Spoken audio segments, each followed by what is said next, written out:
Okay, everybody, it's May 24th, 2022, and this is Monica Wahi, and I'm interviewing CJ Hutchings.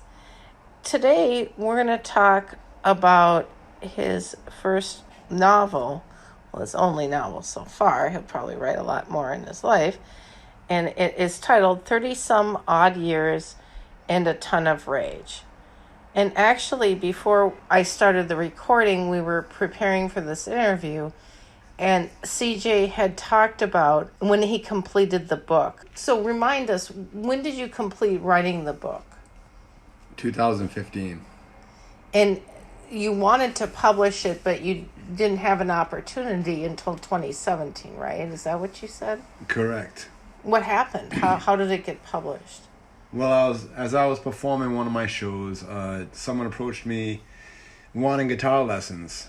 In fact, I was playing Bob Marley's Redemption Song, and I was approached by someone who wanted guitar lessons, and ended up giving this person, 3 or 4 guitar lessons, and he heard that I was a writer and wanted to read one of my books. In fact, it was the only book that I wrote at that time.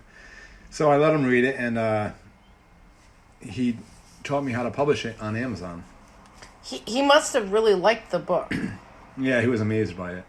And so that's why he helped you. Yeah. See, I also had the same reaction. I was really impressed with the book, and I highlighted some quotes in it. That's why I thought this would be a good topic for us to talk about, because it was a long time ago that you've written the book, but you still, you'd like people to read it. What kind of people would you like to read it? What kind of things can people get out of this?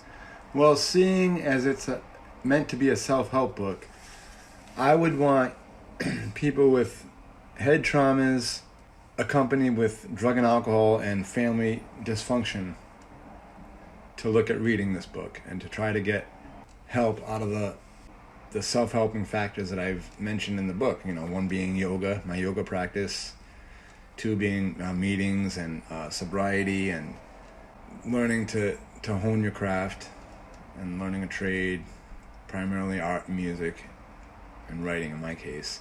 I'm an epidemiologist, and one thing I've said to you before this interview is that our research shows that if you have a head injury, it's often later accompanied by drug and alcohol use that becomes very hard to break that habit, like harder than if somebody doesn't have a head injury and they have a drug and alcohol use problem. One of the things I also noticed that you did was you picked up music very early, learning music and doing other sort of things that worked on hand-eye coordination. I feel that, like neurologically, that was very healthy for you. And maybe people who have head injuries might want to try that. Picking up music and doing things for hand-eye coordination, like you just were talking about writing. Of course. So could you speak to those people who have a head injury that might be struggling with doing activities? What do you think that they could try to maybe start building up their neurology again? Well, I mentioned my yoga practice and my music. Consistency with my music and art. When you say your yoga practice, not everybody knows what happens in yoga. Like what do you do?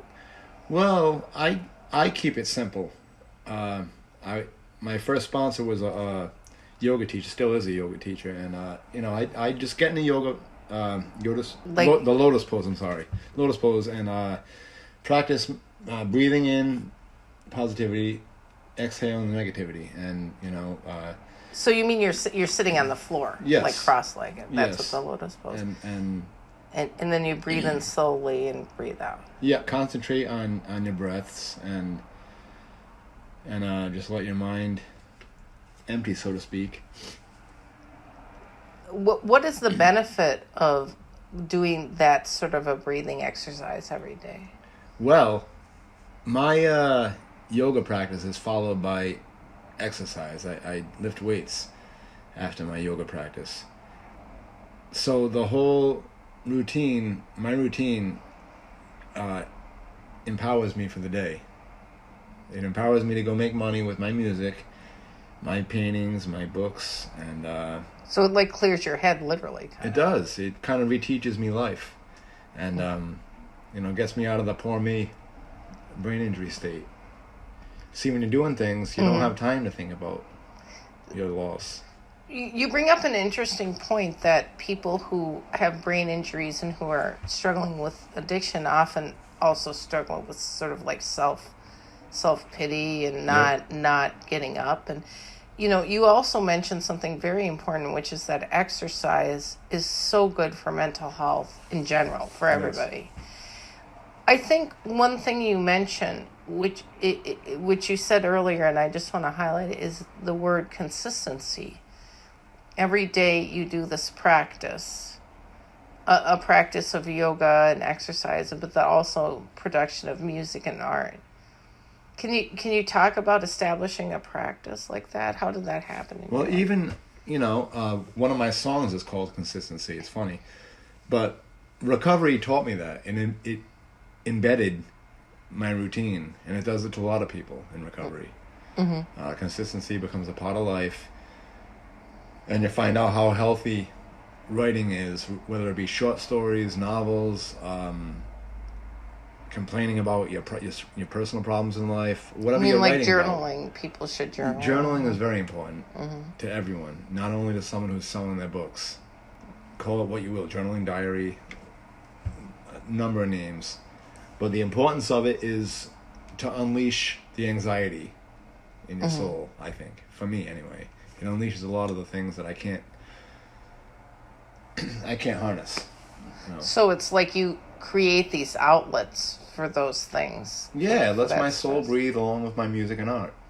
It almost connects the neurological loss that I have from the brain injury. It's like it reconnects some of those wires. It's almost like it does, yeah. It doesn't do it literally, but it feels like it does. Well, actually, I would say our research suggests that it does. You actually grow more cells, more neurons, when you do new things. And every day you're making new music, right? Like right now, I see you publishing pretty much every week an EP, right? Yep. And whenever, you're doing new things, you're building new brain cells, new neurological pathways. It's just the fact. That's why people say go to college late in life and stuff like that, because whenever you're doing new things, it's good for your brain.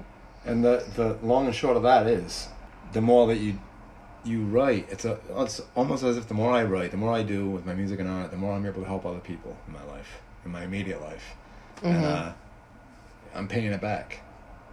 So maybe if somebody is hearing this and they haven't read your book yet, it's not very expensive, right? How much does it cost? $10. Okay, well then for $10 they might get some really good inspiration and maybe new ideas of how to look at life. Definitely, Monica. Definitely. All right, well thanks for the interview today. Thank you, Monica.